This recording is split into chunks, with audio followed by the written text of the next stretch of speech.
السلام علیکم دوستو، میں ہوں علی جاوید نقوی۔ امریکی صدر ڈونلڈ ٹرمپ نے ایک طرف تو داعش کے خطرناک دہشت گرد شریف اللہ عرف جعفر کی گرفتاری پر پاکستان کی تعریف کیا اور شکریہ ادا کیا۔ آپ جانتے ہیں کہ شریف اللہ کابل ایئرپورٹ دھماکے کا مرکزی کردار ہے۔ اس دھماکے میں 13 امریکی فوجی ہلاک اور 170 افغانی مارے گئے تھے۔ جو بائیڈن تو شریف اللہ کو گرفتار نہ کر سکے، لیکن ٹرمپ نے آتے ہی CIA کو شریف اللہ کو تلاش کرنے کا حکم دیا۔ لیکن دوسرے دن ایک بڑی خبر یہ آ گئی کہ امریکی صدر پاکستان کے تمام شہریوں کے امریکہ میں داخلے پر پابندیاں عائد کر رہے ہیں۔ یہ پالیسی آئندہ چند دنوں میں نافذ ہو جائے گی۔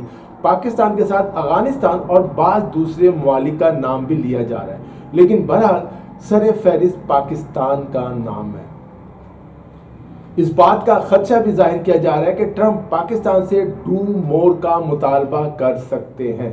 پاکستانی مصنوعات پر ڈیوٹی لگانے کا خدشہ بھی اپنی جگہ موجود ہے، جس طرح وہ کینیڈا، میکسیکو اور چین پر انہوں نے لگائی ہے۔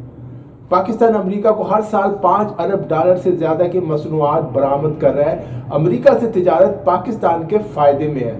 چالاک امریکی صدر جانتے ہیں کہ پاکستان معاشی دباؤ میں ایک طرف IMF تمام فیصلے امریکہ کی مرضی سے لیتا ہے، دوسری طرف ہماری برآمدات بھی خطرے میں ہے۔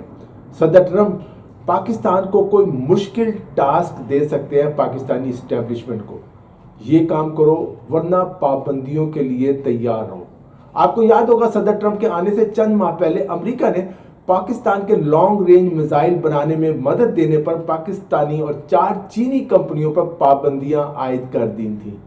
امریکہ کے قومی سلامتی کے نائب مشیر جان فائنر نے یہ بیان دیا تھا کہ پاکستان نے ایک ایسی کارآمد میزائل ٹیکنالوجی تیار کر لی ہے جو امریکہ کو بھی نشانہ بنا سکتی ہے، یعنی پاکستانی میزائل امریکہ کو نشانہ بنا سکتے ہیں۔ یعنی امریکہ کے جو بھی فوجی ٹھکانے ہیں اب ہمارے پاکستان کے میزائلوں کی رینج میں ہیں۔ پاکستان کے ایٹمی ہتھیار اور ایٹمی میزائل پروگرام پہلے دن سے ہی امریکہ کو کھٹکتے ہیں۔ روس اور یوکرین جنگ کے خاتمے کے بعد روس نے یوکرین میں یورپی یونین یا نیٹو کی فوجیں تعینات کرنے کی مخالفت کی ہے۔ عالمی میڈیا بھی یہ بات گردش کر رہی ہے، وہاں کہا جا رہا ہے کہ پاکستان سے اس حوالے سے مدد طلب کی جا سکتی ہے تاکہ یوکرین میں امن قائم کیا جائے۔ پاکستانی فوجی دستے جو ہیں اقوام متحدہ کی نگرانی میں اس وقت کئی ممالک میں وہاں کے امن دستوں میں شامل ہیں، اور شاید یوکرین میں بھی بھیج دیے جائیں۔ پاکستانیوں کے امریکہ میں داخلے پر پابندی کے حوالے سے جو خبریں آ رہی ہیں، 3 مختلف ذرائع کے مطابق یہ اقدام سیکیورٹی خدشات اور ویزا اسکریننگ میں سختی کی بنیاد پر لیا جا رہا ہے۔ یہ فیصلہ ٹرمپ کی 2017 میں عائد کردہ متنازع مسلم بین کی یاد دلاتا ہے، جسے سپریم کورٹ نے 2018 میں برقرار رکھا تھا۔ تاہم سابق صدر جو بائیڈن نے 2021 میں اس پابندی کو ختم کر دیا تھا اور اسے قومی ضمیر پر ایک بدنما داغ قرار دیا تھا۔ ٹرمپ کی اس پابندی کے باعث ہزاروں افغان شہری متاثر ہو سکتے ہیں جو امریکہ میں بطور مہاجر یا اسپیشل امیگرنٹ ویزا ہولڈرز آباد ہونے کے منتظر ہیں۔ ان میں زیادہ تر وہ افراد شامل ہیں جو امریکی افواج کے لیے کام کر چکے ہیں اور انہیں خطرہ ہے کہ واپس افغانستان گئے تو طالبان انہیں جان سے مار دیں گے۔ پاکستان کا نام بھی اس فہرست میں شامل کیے جانے کی تجویز دی گئی۔ اگر ایسا ہوا تو پاکستانی شہریوں کے لیے، ہم سب کے لیے امریکہ میں داخلہ مزید مشکل ہو جائے گا۔ پہلی مشکل سے ویزے ملتے ہیں امریکی۔ ٹرمپ نے 20 جنوری 2025 کو ایک ایگزیکٹو آرڈر جاری کیا تھا جس کے تحت غیر ملکیوں کے سیکیورٹی، ان کی جو جانچ پڑتال ہے، اسے مزید سخت کرنے کا حکم دیا تھا۔ اس حکم کے تحت 12 مارچ تک ایک فہرست مرتب کی جا رہی ہے جس میں ان ممالک کو شامل کیا جا رہا ہے جہاں ویزا اسکریننگ اور سیکیورٹی چیک کمزور سمجھے جاتے ہیں اور سمجھا جاتا ہے کہ وہاں سے دہشت گرد یا غیر قانونی طور پر لوگ آ رہے ہیں۔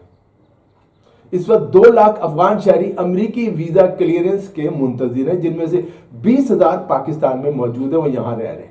یہ نئی سفری پابندی جو ہے ٹرمپ کے امیگریشن سختیوں کے دوسرے دور کا حصہ ہے، جس کا اعلان انہوں نے اکتوبر 2023 میں کیا تھا، جس میں غزہ، لیبیا، صومالیہ، شام، یمن اور بعض دوسرے ممالک سے جو ہے امریکہ آنے والوں پر سختی کا عندیہ دیا گیا تھا۔ ڈونلڈ ٹرمپ سے کچھ بعید نہیں، وہ کسی وقت جو ہے کچھ بھی کر سکتے ہیں، کچھ بھی کہہ سکتے ہیں.